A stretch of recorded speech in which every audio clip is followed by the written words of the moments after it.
You don't belong in conversations like this." The words didn't echo. They landed, sharp and deliberate, slicing clean through the soft hum of violin strings and low million-dollar laughter inside Whitmore Hall, a private dining room perched 30 floors above Manhattan, where deals were made over crystal glasses and quiet arrogance. And for a moment, everything slowed. A fork hovered midair, a server paused mid-step, and under the amber glow of chandelier light, Immani Cole stood still, a single figure in black and white uniform framed against a room dressed in power, her tray steady in her hands, her face unreadable, her presence, suddenly, undeniable. Catherine Whitmore didn't raise her voice. She didn't need to. Not in a room where her name alone carried weight, where her diamond bracelet caught the light like a signal flare, and her posture spoke the language of inherited certainty, the kind of certainty that came from never being questioned, never being told no, never having to wonder if she belonged. She leaned slightly back in her chair, one manicured finger resting against the rim of a wine glass that cost more than most people's weekly groceries. Her gaze drifting past Immani as if she were part of the decor, something placed, not someone present, and the conversation resumed around her, but not quite the same, not quite as fluid, because something had shifted, something subtle but real. Immani didn't move, not right away, and that stillness said more than any reaction ever could, because she had learned long ago that silence, when chosen, was not weakness. It was control.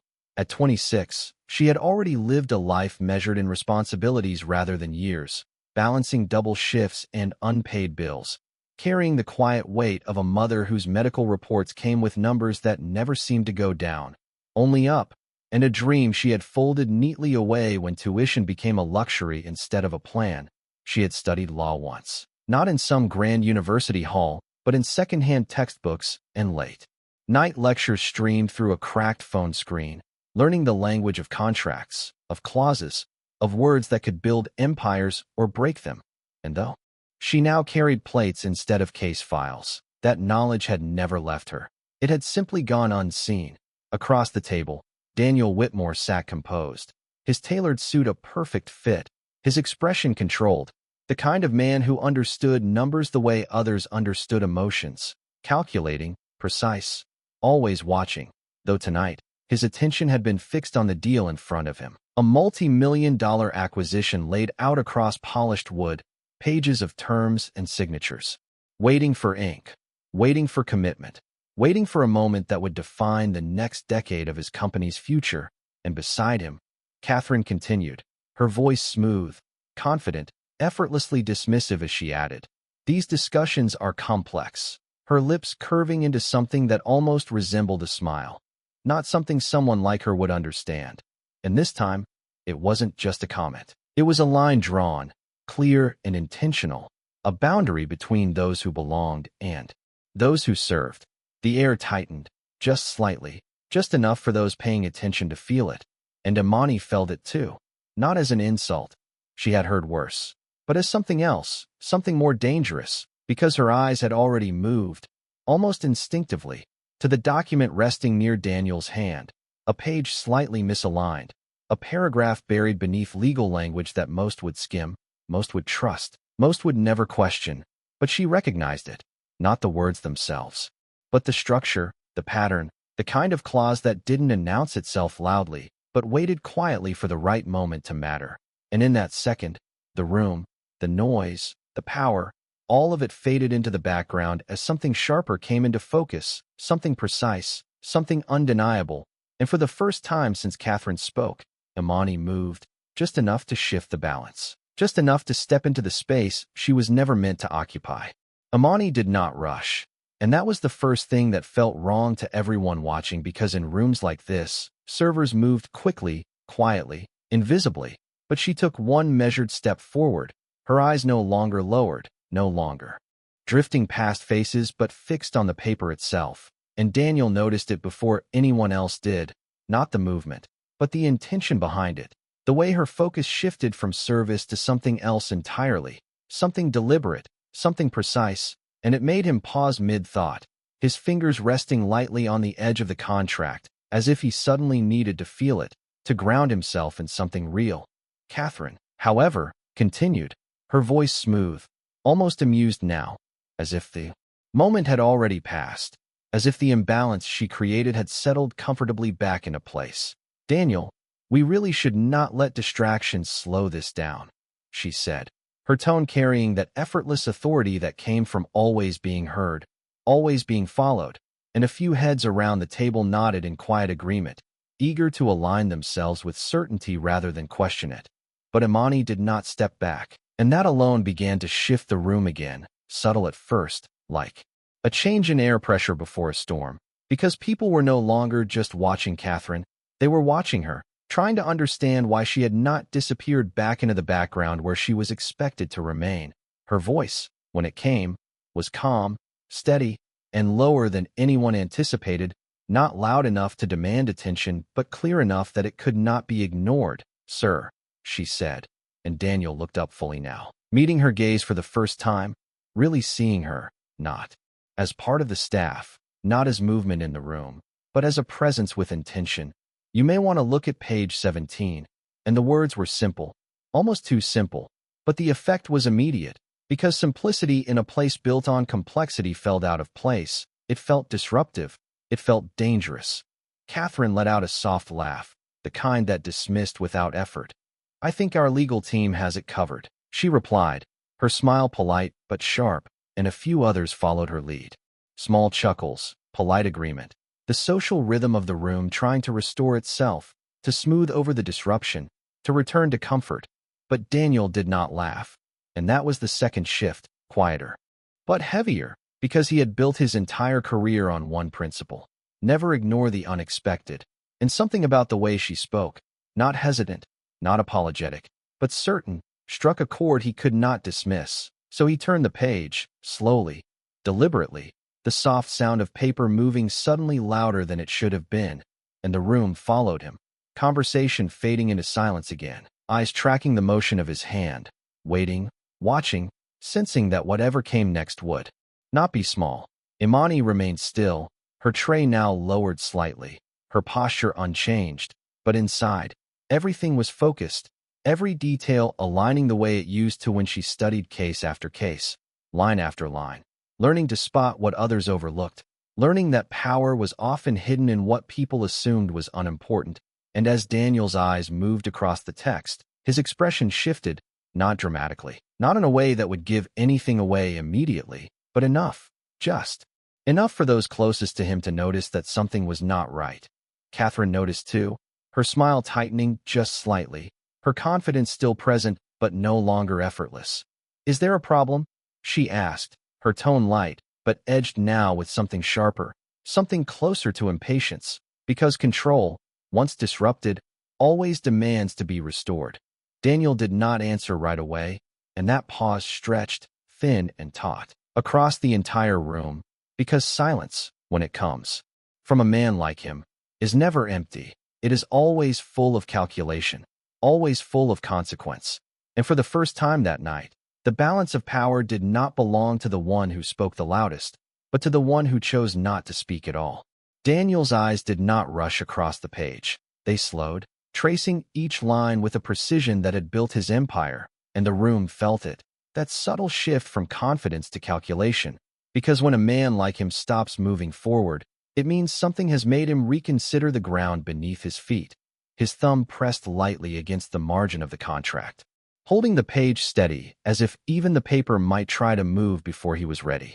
And then it came, not a reaction, not yet, but a breath, a quiet inhale that only those closest to him could hear, and it was enough to send a ripple through the table. Catherine straightened slightly, her posture still elegant but no longer relaxed, her fingers tightening just a fraction around the stem of her glass, because she knew that look. She had seen it before in boardrooms and private meetings, the moment when something did not align, when certainty began to crack, and she did not like it. Not here, not now, not in front of an audience. "Daniel," she said again, softer this time but more pointed, "we have already reviewed everything." And there it was, not just reassurance, but pressure, a subtle push to keep things moving, to keep control where it belonged.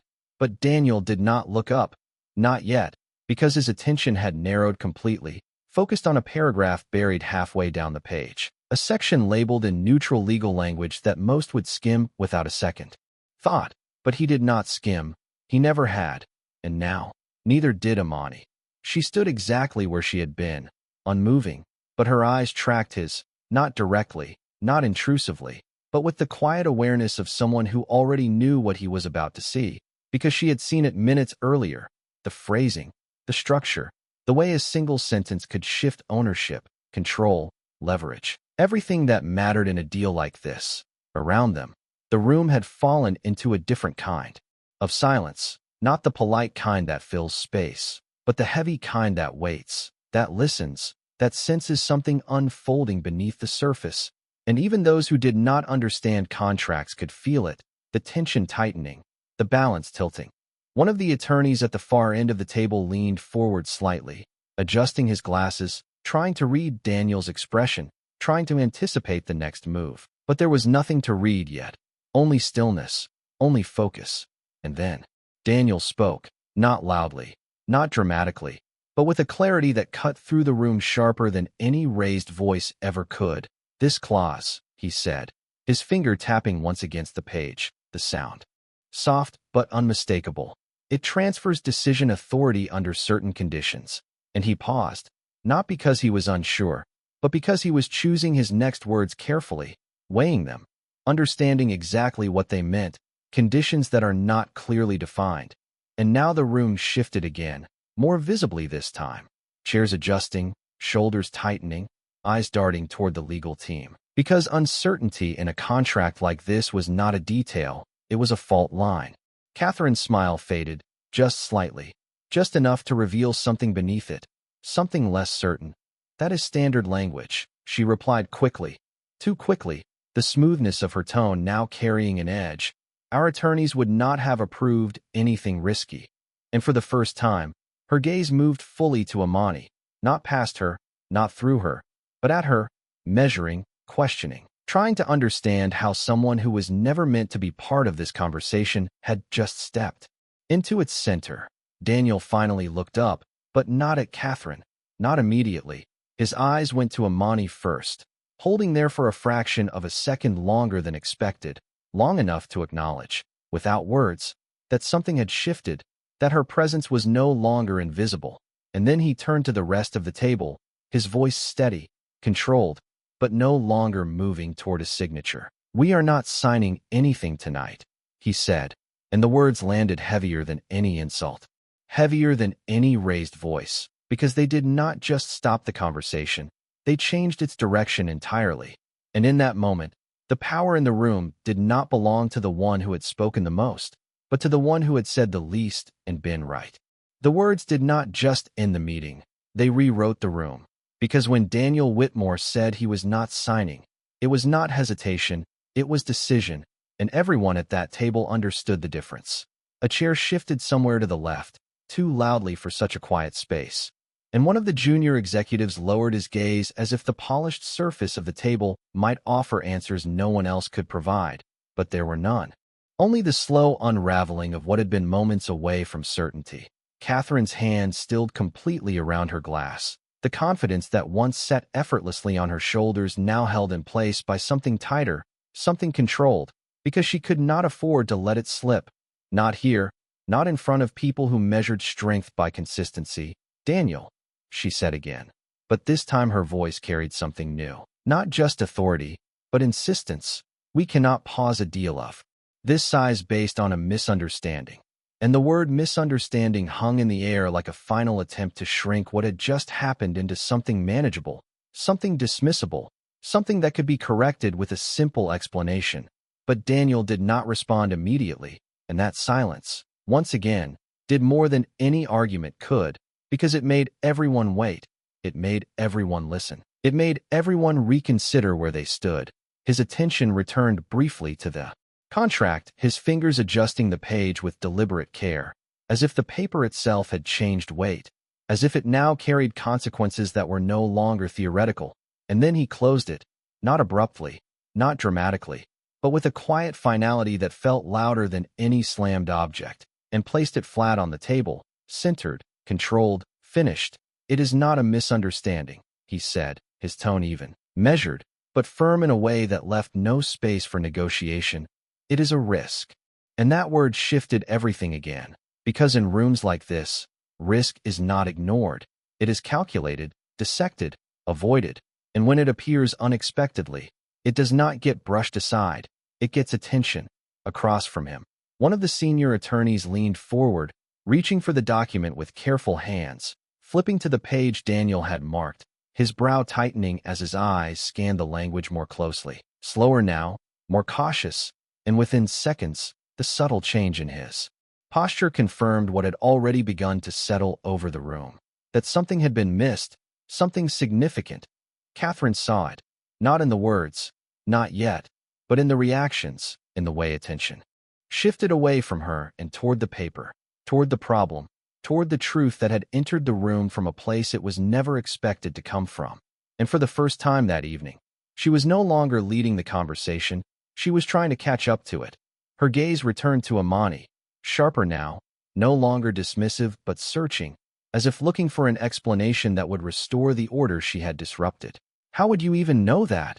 she asked, the question direct, pointed, carrying the weight of disbelief more than curiosity, because the idea that someone in Immani's position could recognize something her own team had overlooked did not fit the narrative she had built, the one she relied on, the one that kept her certain. Immani did not react to the tone. She did not shift under the attention. She simply met the question with the same calm steadiness she had carried from the moment she stepped forward, her voice clear, respectful, but anchored in something deeper than the room could easily categorize. "I used to study contract law," she said, and the simplicity of the answer only made it land harder, because it did not come with explanation, it did not come with justification, it simply existed, undeniable. The room absorbed it in silence, because that one sentence did more than explain her presence. It challenged every assumption that had been made about it. And Daniel, watching her now with a different kind of attention, understood exactly what that meant, not just for the deal in front of him, but for everything that had led to this moment, everything that had almost been signed away if she had stayed silent, if she had stayed invisible, if she had accepted the role that had been assigned to her without question. And in that realization, the power in the room shifted once more, not loudly, not dramatically, but permanently. The sentence did not just answer Catherine's question, it dismantled it, because "I used to study contract law" did not ask for permission to exist. It did not soften itself to fit the room. It simply stood there, solid and unmovable. And for a moment, no one spoke, not because they did not have words, but because none of them would land the same way anymore. The attorney at the table flipped another page, then another, his movements faster now, more urgent, the careful confidence from earlier replaced with something closer to scrutiny. And then he stopped, his jaw tightening almost imperceptibly as he leaned back, not fully, just enough to create space between himself and the document, as if distance might change what he had just confirmed. "She is correct," he said, and the words were quiet, but they echoed louder than any raised voice had that night, because they did not just validate Immani, they invalidated everything that had come before. A subtle shift moved through the room, not dramatic, not loud, but undeniable, the kind of shift that happens when certainty breaks and people begin recalculating their positions in real time, adjusting their expressions, their posture, their alignment. Catherine's composure held, but now it was held in place, not natural anymore, her shoulders still straight, her chin still lifted, but the ease was gone, replaced by effort, by control, by the quiet realization that the narrative she had constructed was no longer guiding the room. "That does not change the overall strength of the deal," she said, her voice steady. But there was a fraction of a pause before the word strength, just enough to reveal that even she was now choosing her words more carefully. "It is a minor detail." And the phrase minor detail lingered, fragile, because it depended on everyone else agreeing to minimize what had already begun to expand. Daniel did not respond to her directly, and that, more than anything, unsettled the balance further, because ignoring a challenge in a room like this was not dismissal, it was prioritization, and right now, his focus remained exactly where it had shifted, on the contract, on the clause, on the risk. He turned slightly toward the attorney, his voice low but precise. "If we had signed this tonight, he asked, not hypothetically, not casually, but with the weight of someone calculating real consequences. What would that have meant for control? And the attorney hesitated, just for a second, but that second was enough, because hesitation from someone trained to answer immediately is never neutral. It is information, it is confirmation. It could have allowed the other party to invoke discretionary authority under certain interpretations, he said, choosing each word with care, each phrase measured, each implication clear without being overstated, and the room absorbed it, not all at once, but in layers, as understanding caught up with language. As the reality of what almost happened began to settle into place, Daniel leaned back slightly, not relaxed, not detached, but grounded, his decision no longer in question. Then it is not minor, he said, and the statement did not argue. It concluded. Catherine's gaze shifted again, not to the contract this time, but to Immani, and there was something different in it now, not just disbelief, not just challenge, but recognition, reluctant, controlled, but present, because ignoring her was no longer possible, not after the room had already moved. You should have said something earlier, she said, and the words carried a different weight than before, not dismissive, but edged with frustration, as if the responsibility for the disruption could somehow be redirected, as if timing could change truth. Immani did not react to that either. She did not defend herself. She did not justify the moment. She simply answered, her voice as steady as it had been from the beginning. I was not part of the conversation, and the simplicity of it cut deeper than anything else. Because it did not accuse, it did not argue. It simply reflected the reality Catherine herself had created, the boundaries she had drawn, the lines she had enforced, and in that reflection, the room felt something shift again, not in power this time, but in perspective, because for the first time that evening, the difference between who was allowed to speak and who was worth listening to was no longer the same. The room did not return to normal, because there was no version of normal that could exist after that sentence. I was not part of the conversation. It did not accuse, it did not raise its voice, but it exposed something deeper than any argument could, and the silence that followed was no longer tense. It was reflective, the kind that forces people to confront what they would rather overlook. Daniel's gaze lingered on Immani for a moment longer, not out of curiosity anymore, but out of recognition, because he understood something now that had nothing to do with contracts, something about presence, about awareness, about the cost of ignoring the wrong person at the wrong time. He shifted slightly in his chair, turning his body more toward her, a small movement, but in a room built on signals. It meant everything. What else do you see? He asked, and the question changed the structure of the room completely, because it did not come with hierarchy. It did not come with dismissal. It came with invitation, and invitation is power when it is given where it was once denied. A few heads turned sharply, others more slowly, because now attention was no longer divided. It was focused, unified, waiting, and Catherine felt it, that subtle but undeniable shift of gravity. The way the room leaned away from her and towards someone she had just moments ago reduced to background. And for the first time that evening, she did not speak immediately, not because she had nothing to say, but because she was no longer certain it would land the way she intended. Immani did not rush to answer, and that pause, intentional and measured, held more control than any quick response ever could. She stepped slightly closer to the table, not intruding, not overstepping, but entering the space she had now been given, her eyes moving once more across the contract, scanning not for flaws this time, but for patterns, for connections, for the kind of structure that reveals intent beneath language. The language in Section 12 connects back to this clause, she said, her voice calm, steady, anchored in clarity. If they trigger that provision, it does not just shift authority, it changes the timeline of enforcement. And the words settled into the room carefully, not everyone understanding immediately, but everyone sensing the weight of them. The attorney leaned forward again, faster this time, flipping pages with less hesitation, tracing the connection she had just pointed out, and within seconds, his expression confirmed it, not dramatically, but enough for those watching closely to see that the problem was not isolated. It was layered, it was intentional, it was designed to be overlooked. Daniel exhaled slowly, not in frustration, but in realization. The kind that comes when pieces fall into place all at once. They were counting on us to move quickly, he said. More to the room than to any one person, and a few quiet nods followed, because that strategy was familiar: pressure, speed, confidence, all designed to push decisions past scrutiny.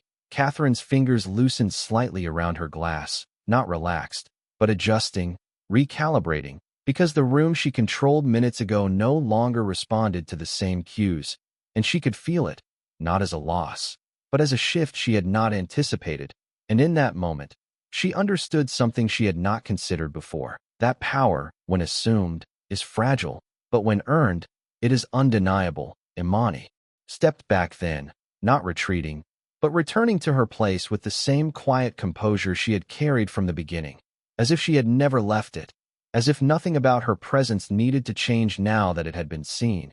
And Daniel watched that too. The way she did not linger, did not claim space that was not offered, did not seek recognition, and that, more than anything, stayed with him. He closed the contract fully this time, placing his hand flat against it for a brief second, grounding the decision, finalizing it without ceremony. "We are done here for tonight," he said, and no one questioned it, no one challenged it, because the authority in his voice did not need reinforcement. It had already been validated by the truth that had just unfolded, and as chairs began to shift and quiet conversations resumed, the room moved forward, but not unchanged, because something fundamental had been revealed, not just about the deal, not just about the risk, but about who had the power to see what others could not, and who had been ignored until it mattered most. The room began to move again, but it was not the same movement, not the same rhythm, because something invisible had shifted beneath it, something that could not be undone by polite smiles or resumed conversations. The low murmur returned, but it carried a different tone now, softer, measured, as if everyone was speaking with the awareness that what had just happened would linger long after the night ended. Daniel stood slowly, not abruptly, not with urgency, but with intention, adjusting the cuff of his sleeve with a calm precision that mirrored his earlier decision. And when he turned, it was not toward the exit first, but toward Immani, his attention deliberate, unmistakable, and for a moment, the space between them held more weight than the entire table had minutes before. "Immani," he said, using her name without hesitation, without needing to check a tag or ask, because he had already made the effort to notice, and that alone marked a difference that did not go unnoticed by those still watching. "Walk with me for a second." And it was not a command, not an assumption. It was an invitation, clear and direct. A few heads turned again, quieter this time, curiosity replacing judgment, because now the narrative had changed, and people understood they were witnessing something they had not expected when the night began. Catherine remained seated, her posture still composed, still controlled, but her eyes followed them, not sharply, not challengingly, but with a kind of stillness that suggested she was no longer trying to lead the moment, only understand it. Immani hesitated for just a fraction of a second, not out of uncertainty, but out of habit, because in spaces like this, invitations were not always meant for her, and experience had taught her to measure them carefully. But this one held, steady and unambiguous, and so she nodded once, a small, respectful acknowledgement, and stepped forward. They moved away from the table, not far, just enough to create a quieter pocket of space near the edge of the room, where the city lights stretched beyond the glass like a reflection of everything that had been built inside. And for a moment, neither of them spoke, not because there was nothing to say, but because silence, once again, carried its own clarity. Daniel looked out briefly, then back to her, his expression no longer guarded, no longer distant, but thoughtful, grounded. "You saved me from making a very expensive mistake tonight," he said, and the words were simple, but they carried the weight of acknowledgement, not exaggerated, not performative, just real. Immani did not shift under the statement. She did not smile widely or downplay it. She simply met it with the same calm presence she had held all evening. "I saw something that did not feel right," she replied. And even now, her words were measured, focused on the truth rather than the credit. Daniel nodded slightly, as if confirming something to himself as much as to her. "Most people in that room saw the same document," he said. but they did not see what you saw. And there was no accusation in it, only recognition, the kind that separates awareness from assumption. Behind them, the room continued to settle. Conversations restarting, glasses lifted, but the energy remained altered, as if everyone understood that the real moment of the night had already passed, and everything else was just an echo of it. Catherine finally stood then, smoothing the front of her dress with practiced ease, her composure fully intact again on the surface, but the quiet in her movements revealed something deeper, something recalibrated. Because she had seen what the room had seen, she had felt the shift, and even if she did not acknowledge it aloud, she could not ignore it. She took a step forward, then another, not toward the exit, but toward them, and for the first time that evening, her approach was not about control. It was about presence, measured, intentional, and when she stopped a few feet away, the space between the three of them held a different kind of tension, not conflict, not dominance, but something closer to truth waiting to be addressed. Catherine did not rush into the moment, and that alone revealed more than any words could, because for someone who had controlled every room she entered, hesitation was not a habit, it was a decision, and decisions like that only came when something deeper had shifted. She stopped just short of them, the city lights reflecting faintly in her eyes, her posture still precise, still composed, but no longer untouchable, no longer distant in the way it had been earlier, and when she finally spoke, her voice was measured, stripped of its earlier sharpness. "I misjudged you," she said, and the sentence did not try to soften itself. It did not come wrapped in explanation or excuse. It simply stood there, direct and unadorned, and for a moment, even the quiet conversations behind them seemed to fade again, as if the room itself recognized the weight of what had just been said. Immani did not react immediately, not with surprise, not with relief, because her presence had never been about being acknowledged. It had been about being right, and those are not the same thing. She held Catherine's gaze steadily, not challenging, not lowering, simply present, allowing the moment to exist without trying to control it.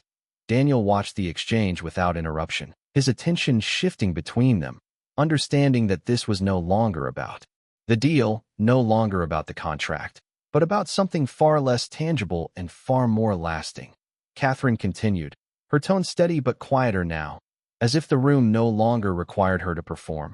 "I assumed you did not understand what you were seeing," she said, and there was a brief pause before the word assumed, a pause that carried recognition, not just of the mistake, but of the mindset behind it. "And I spoke accordingly." And this time, there was no defense in her voice, only acknowledgement, the kind that does not erase what happened, but does not deny it either. Immani's response came just as calmly as everything else she had said that night. "You spoke based on what you believed," she replied, and the simplicity of it did not accuse, did not challenge, but it did something more difficult. It reflected the truth without judgment, and that reflection settled between them with a clarity that left no room for misunderstanding. Catherine nodded slightly, not out of agreement alone, but out of understanding, because for the first time that evening, she was no longer trying to lead the narrative. She was listening to it, and listening, in a space like this, required more control than speaking ever did. Behind them, a server passed quietly, the soft clink of glassware returning to its place in the room, the normalcy of movement slowly rebuilding itself, but it did not erase what had happened. It only framed it, made it part of the night rather than separate from it. Daniel shifted his stance slightly, grounding himself in the moment, his voice calm as he added, "The deal can be reviewed again, corrected, renegotiated," he said, his tone steady, practical, focused on the future rather than the disruption. "But what happened here?" And he paused, not searching for words, but choosing them carefully. "That does not get rewritten." And the statement landed with a different kind of weight, not sharp, not forceful, but final in a way that made it clear that some things, once revealed, remain. Catherine's gaze moved briefly to him, then back to Immani, and there was something else there now, not just acknowledgement, but respect, quiet, controlled, but undeniable, because respect, once earned, does not need to be announced. It simply changes the way someone is seen. Immani gave a small nod, not as acceptance, not as closure, but as recognition of the moment as it was. And then she stepped back, returning to the edge of the space, not shrinking, not disappearing, but allowing the room to settle without her needing to hold its center anymore, because she never needed to stay in the spotlight to prove what had already been seen. The night did not end with applause or dramatic exits. It ended the way most important moments do, quietly, with people returning to their seats, conversations restarting in softer tones, and the city beyond the glass continuing as if nothing had happened. But inside that room, something had changed in a way that could not be undone. Immani moved back into her role without announcement, her steps steady, her posture unchanged, carrying a tray past the same table where minutes earlier she had shifted the direction of a multi-million-dollar decision, and no one stopped her. No one questioned her place now, not because the rules had been rewritten out loud, but because everyone in that room had already adjusted to a new understanding without needing to say it. Daniel remained standing for a moment longer before returning to the table, the contract still closed, still untouched, no longer a symbol of opportunity but of caution, of what almost happened. And as he sat, his gaze followed Immani briefly, not to call her back, not to draw attention, but to acknowledge something that would stay with him long after the details of the deal were forgotten. Catherine took her seat again as well, smoothing her dress once more, her composure fully restored on the surface, but the quiet in her movements spoke differently now, not diminished, but refined, as if something unnecessary had been stripped away, leaving something more deliberate in its place. And when she reached for her glass again, it was not with the same ease as before, but with awareness, the kind that comes from recognizing that certainty, when unexamined, can be its own blind spot. The attorneys resumed their discussion, this time slower, more precise, pages turning with greater care, questions asked with more intention, because the illusion of completeness had been broken, and once that illusion cracks, it does not return easily.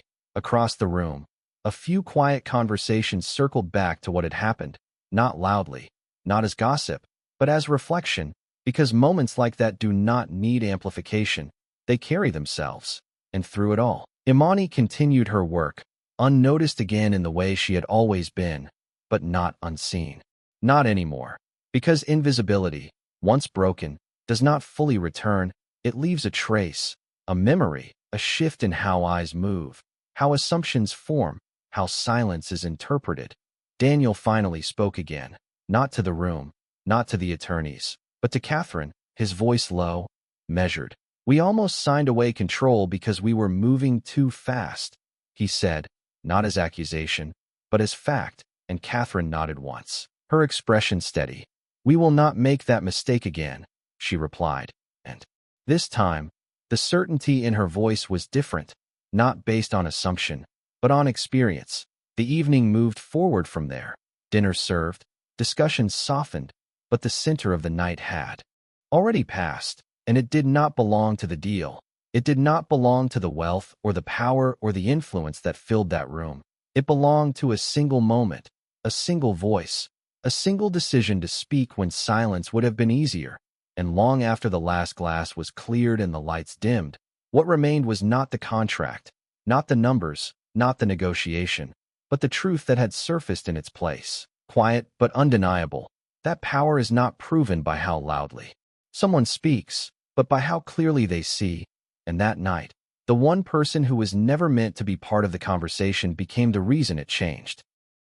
The stories shared on this channel are fictional and created purely for entertainment purposes, as well as to convey lessons about human behavior and interactions, regardless of race, religion, or background, promoting a life of equality and compassion. Any resemblance to real events, people, or places is purely coincidental.